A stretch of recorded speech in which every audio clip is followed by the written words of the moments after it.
Good afternoon, my beautiful soul tribe. Take 2, walking you home with death, raw and uncut, step by step. Season 2020, day 17.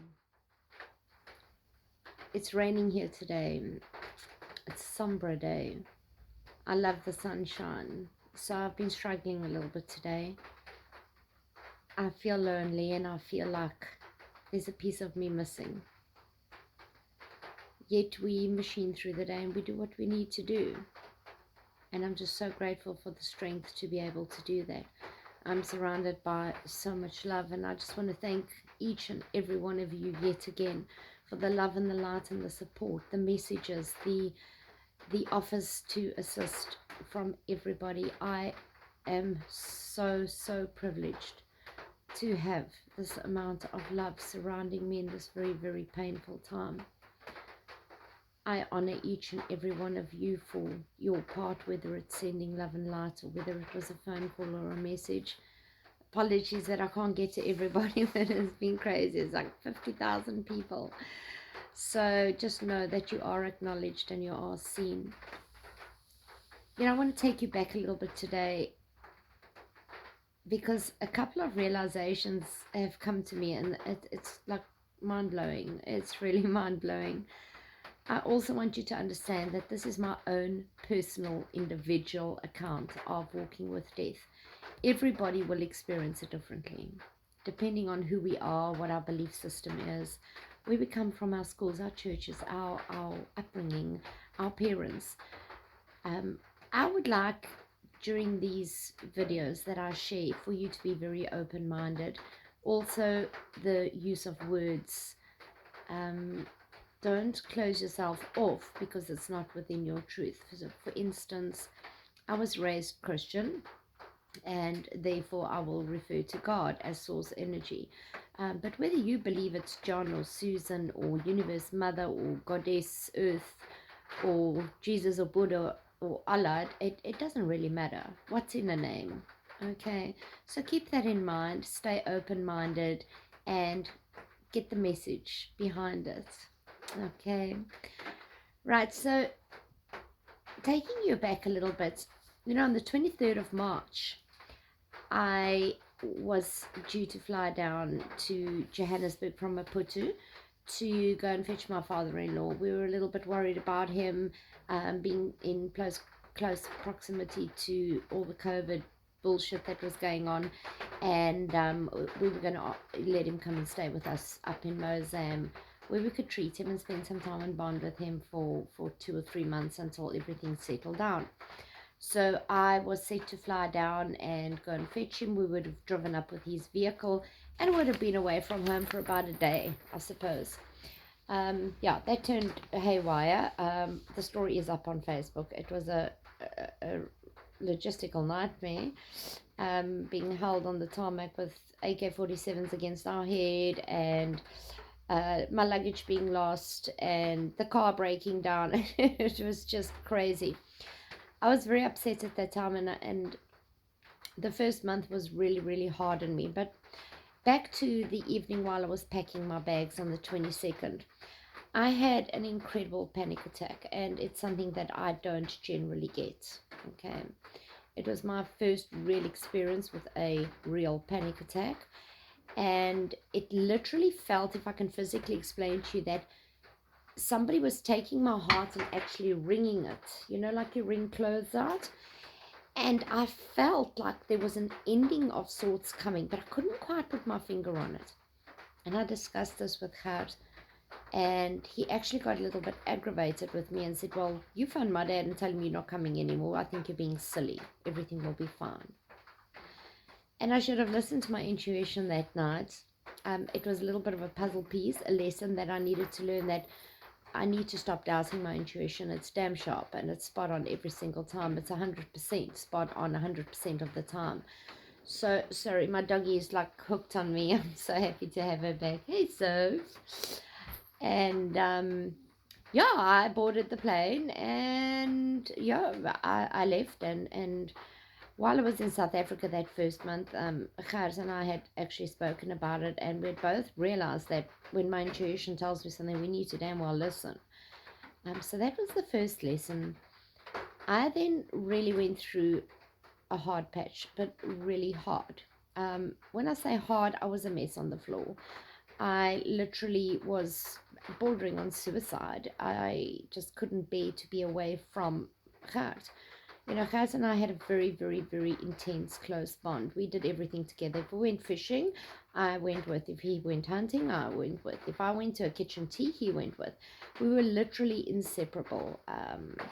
It was almost as if we were two halves plugged into each other, which is great, but it's not always healthy for the individual. And we relied on a lot on each other constantly. And during that first month, I literally believe I went through the dark night of the souls. I totally broke down and I had to pick myself up and start all over again working. Now, some of you may or may not know, but my master life lesson in this lifetime is self-love. And it's an ongoing battle, I'll tell you what. It's one of the hardest lessons to choose. Right, so that was 4 months prior to his passing. And I could never understand why this separation had happened. And I was angry about it. Let me tell you, I had been taken away from my home, my husband, my boys, my pets. I was missing my sunrises and my sunsets. I was missing the freedom of life. And I was stuck back here in South Africa, a place that I don't care much for. The fear, the energy, I just don't do it too well anymore. I've fallen out of love with South Africa. And I'd fallen in love with Mozambique, and I couldn't understand why I was being taken away. You know, it just didn't make sense to me.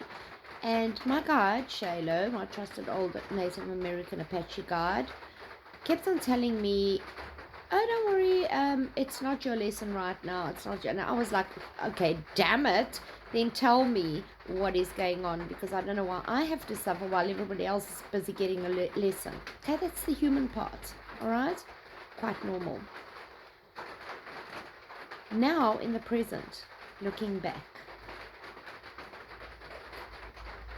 I think that God or source energy removed me 4 months ago to regain my independence and to find myself.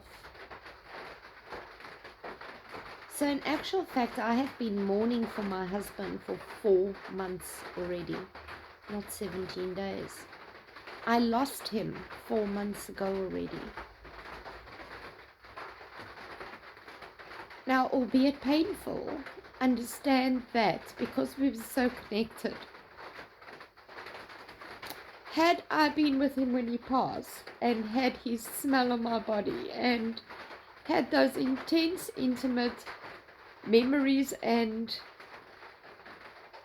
feelings that we would have shared in those 4 months, that closeness, I wouldn't have made it, people. I would not have made it. So God says, let me take you away. Let me make you strong and independent so that when he does exit, you're going to be okay. How loved am I? And yeah, it's painful, but I see the lesson. And I'm so grateful, because I think it would have been so much harder, you know. Yeah, this may offend some of you, but I, after 4 months, don't remember how he smells anymore, or how his touch feels, because we've been apart for so long. Can you imagine how much more deep this loss would have been had I been with him? So great, I get that lesson. Gert's pattern was primarily consequence for your choices, and I think his pattern was guilt. He constantly felt guilty that he had not spent enough time with his mom. He had given her a lot of flack about her smoking. He had basically pushed her away, but not in an ugly way. They were very, very close.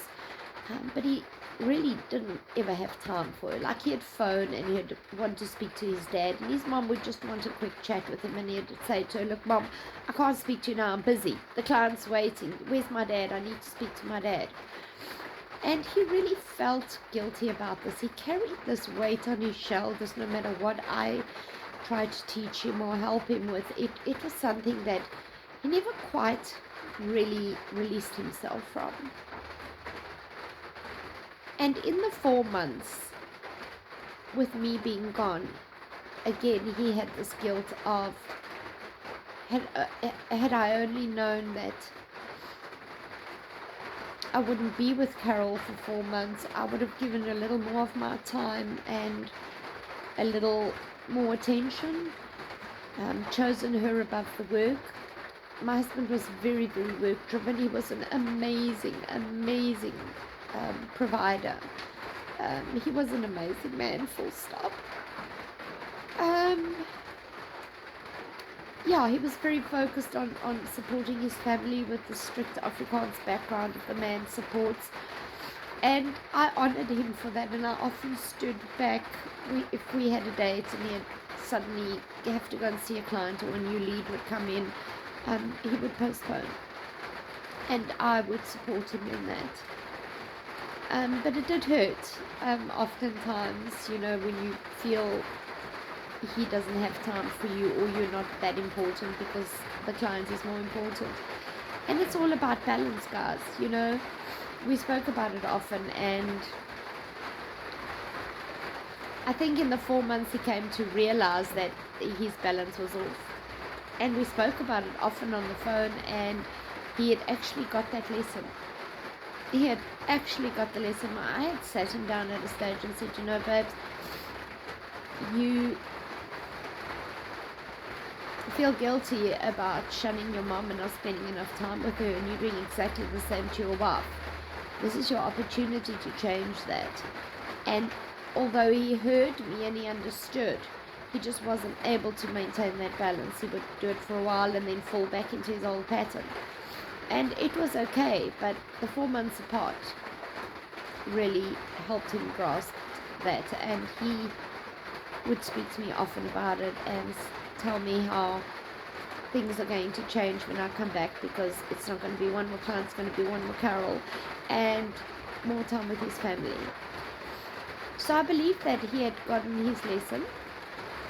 He had broken his pattern, and that is why he stepped away. That was his exit point, and I get that. You know, I get that. It doesn't make it easy on the human level, but I get that. And yeah, I think it's important for me also to share with you that on the morning of the 18th, he passed on the 19th. He was taking Brad, who was being expatriated, back.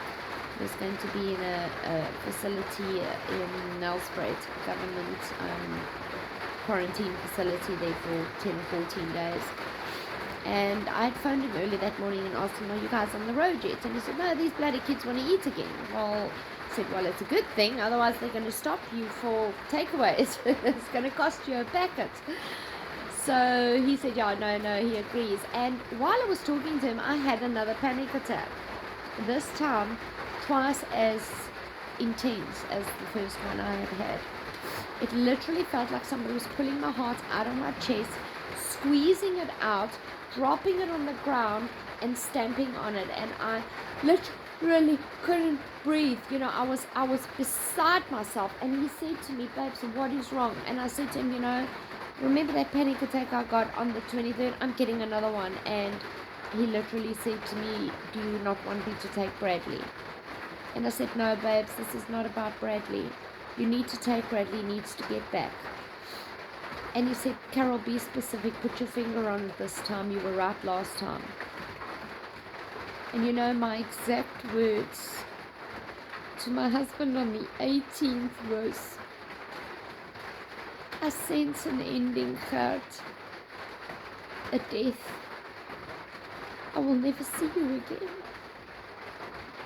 Those were my exact words. My soul knew he was going.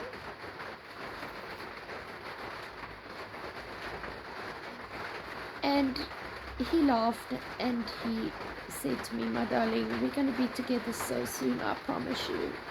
And everything is just going to be beautiful and perfect. And I'm going to love you and hold you and spoil you.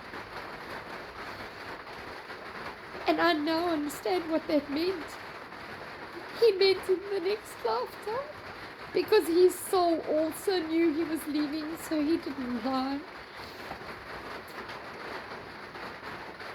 We had a video call the next morning, which was amazing, and he passed that afternoon.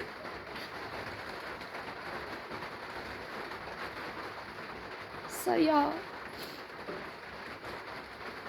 I've been in mourning for 4 months for that man. And although the human says, can we just go back and spend those 4 months together? My soul says no. You were saved. You were taken away because we love you so much. You still have work to do. And albeit that you've got to walk this journey alone now, without your life partner, it's going to be okay.